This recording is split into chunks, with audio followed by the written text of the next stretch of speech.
چاہیے؟ نہیں ہونا چاہیے. کیوں؟ عورتیں گھروں میں ہی اچھی لگتی ہیں. آپ کے خیال میں عورت مارچ ہونا چاہیے؟ نہیں بالکل نہیں, یہ ایک بالکل غلط بات ہے, کیونکہ جب اللہ تعالیٰ نے مرد کو ہر سارے حقوق دیے ہیں کہ وہ کمائے اور سب کچھ کرے, تو عورت کا یہ جو مطالبہ ہے یہ بالکل غلط ہے. پرپز کیا عورت مارچ کرنے کا؟ ایک مقصد ہوتا ہے نا ہر چیز کا. آپ کس مقصد کے لیے عورت مارچ کرنا چاہ رہے ہیں؟ عورت مارچ ہونی چاہیے؟ نہیں, وہ نہیں ہونا چاہیے. کس کے خلاف کر رہی ہو؟ اپنے بیٹوں کے خلاف, اپنے بچوں کے خلاف, اپنے میاں کے خلاف. کیوں عورت مارچ ہم لوگ کیوں کرتے ہیں؟ اس سے کیا فرق پڑتا ہے؟ کیونکہ جب تک آپ خود شور نہ مچاؤ, جب تک آپ خود ریاست کو اور اداروں کو اور باقی لوگوں کو اس چیز پہ مجبور نہ کر دو کہ عورتوں کو بھی مسئلہ ہے, وہ بھی اپنے حقوق کے لیے نکل رہی ہیں, وہ صرف کہہ نہیں رہی, وہ کہہ رہی ہیں ہمیں چاہیے. بے شک جس طریقے سے اگر ریاست کووڈ کے لیے اتنی ایمرجنسی کے طریقے سے اتنے پلان کر سکتا ہے, تو ان عورتوں کے حقوق کے لیے کیوں نہیں کر سکتا؟ وہ ایک ویسٹرن سوچ ہے جہاں پہ فیملی نارمز اور فیملی کو اتنا ویلیو نہیں کیا جاتا, تو اس سے انسپائر ہو کے وہ ایک مومنٹ شروع ہوئی ہے. تو مجھے نہیں لگتا, آئی ڈونٹ تھنک کہ وہ ہمارے کلچر کے ساتھ فٹ بیٹھ سکتا ہے اگر اسی سوچ کے ساتھ چلے. میرا جسم میری مرضی, یہ بھی وہی چیز آ گئی ہے نا, یہ اسٹوپٹ سی بات ہے, صحیح نہیں ہے یہ.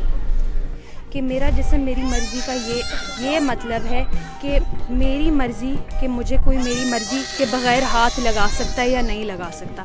میری مرضی کے جو اگر مجھے کوئی دیکھ رہا ہے میری مرضی کے بغیر, تو میں اس کو نہ کہنے کا حق رکھتی ہوں, اور یہ سب چیزیں میری مرضی ہیں, یہ میرا حق ہے. آپ نے عورت مارچ کا منشور پڑھا ہے اس سال؟ نہیں, میں نے نہیں پڑھا.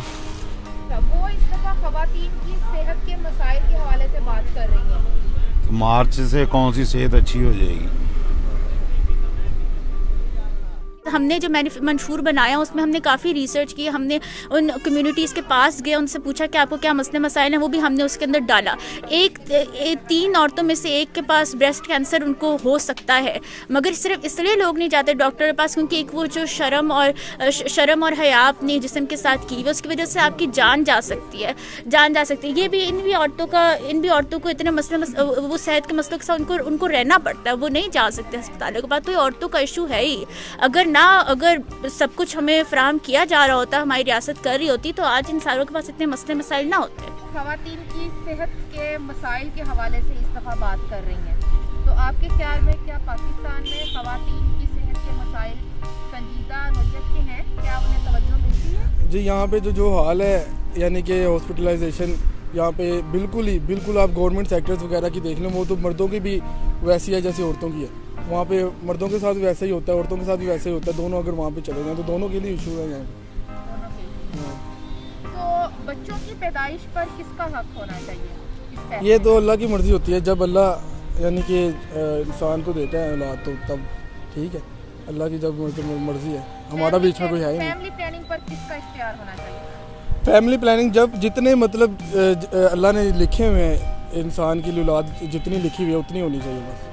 ہمارا بیچ میں کوئی عمل دخل ہے ہی نہیں, نہ ہو سکتا ہے. بچوں کی پیدائش میں مرضی عورت کی ہونی چاہیے یا مرد کی؟ ایکچولی اصل میں دیکھا جائے آپ کا سوال ہی غلط ہے. ٹھیک ہے, صحیح سوال یہ ہے کہ یہ اللہ تعالیٰ کی مرضی ہے, عورت اور مرد کی کوئی مرضی اس میں شامل نہیں ہے. آپ اس طرح کا سوال نہیں کر سکتے. اور یہ اللہ تعالیٰ کے کنٹرول میں ہے, یہ اس کی مرضی میں نہیں ہے. جس زیرو نے پیدا ہونا ہے, جس کو اللہ نے اس دنیا میں پیدا فرمانا ہے, اس کو فرمانا ہی فرمانا ہے. اللہ کی طرف سے ہے, ہم اس میں سے جو ہے وہ کچھ نہیں کر سکتے. 100% اللہ تعالیٰ کی مرضی ہے کہ وہ کس کو اولاد دیتا ہے, کس کو نہیں دیتا ہے, کس کو کم دیتا ہے, کس کو زیادہ دیتا ہے. لیکن اس کے جو کاسٹ ہے وہ عورت کے اوپر ہی ہے, عورت کے جسم پر ہی ہے. ہمارے معاشرے میں, ہماری سوسائٹی میں, خاص طور پہ نچلے طبقے میں آپ کو سب سے زیادہ خواتین سے ہی شکایت ملتی ہے کہ جوڑوں میں درد ہو رہی ہے, پٹھوں میں درد ہو رہی ہے, ان کی ہڈیاں کھوکھلی ہو گئی ہوتی ہیں. اور اس کی وجہ بھی یہی ہے کہ بچوں پہ بچے جب آپ پیدا کرتے رہو گے تو ہر اولاد نے ایسے ماں کی جسم سے ہی اپنی غذائیت کھینچنی ہے, تو پھر اس کا یہی نیگیٹو افیکٹ ہوگا نا. اسی لیے ہمارے ہاں خواتین میں آپ کو پرٹیکولر قسم کے ہیلتھ کے ایشوز نظر آتے ہیں, اور اسی وجہ سے ہم کہتے ہیں کہ بچے پیدا کرنے اور ان کو کتنے بچے ہیں, کتنی اسپیسنگ ہونی چاہیے وغیرہ وغیرہ, اس میں خواتین کے سب سے پہلے ڈیسیجن ہونا چاہیے. Especially for the poorer segments of society, one بچے ایک حد سے زیادہ بڑھ جاتے ہیں تو پھر ان کا خیال بھی رکھنا ہوتا ہے, اس میں پیسے بھی لگتے ہیں, اور آپ شاید اگر ہم ان کو اس طرح سے ریچ کرنے کی کوشش کریں کہ دین وہ اپنے سارے بچوں کا خیال نہیں رکھ سکتے. ٹھیک ہے. پھر بہت سارے بچوں کو بیماریاں بھی ہوتی ہیں, پھر بچوں کو اسکول بھی نہیں ساروں کو بھیجا جا سکتا, یہ افورڈ نہیں کیا جا سکتا. تو اس میں یہ بہت بڑا مسئلہ آ جاتا ہے. اگر ہم اس کو تھوڑا اس ایمبٹ سے ہی دیکھ لیں, اگر عورت کے ایمبٹ سے وہ نہیں سمجھنا چاہتے کہ بچوں کا پھر آگے کون خیال رکھے گا اگر اتنے سارے بچے پیدا کر لیے گئے ہیں. عورتیں کافی انڈیپینڈنس مانگ رہی ہیں جو کہ ان کے لیے خود نہیں صحیح, تو اگر وہ ڈیمانڈ کرتی ہیں ابھی آپ جب مارچ ہوگا آپ جا کے کسی کا انٹرویو کریں یہ کیوں کر رہی ہیں, میرا خیال ہے 80% یہ بتا ہی نہیں سکتی کیوں کر رہی ہیں. آپ کا جواب مل جائے گا آپ کو. یہ بہت بڑی ایک جد و جہد ہے اور یہ راتوں رات تو ہونے نہیں والی, اس میں تو دہائیاں لگ جائیں گے.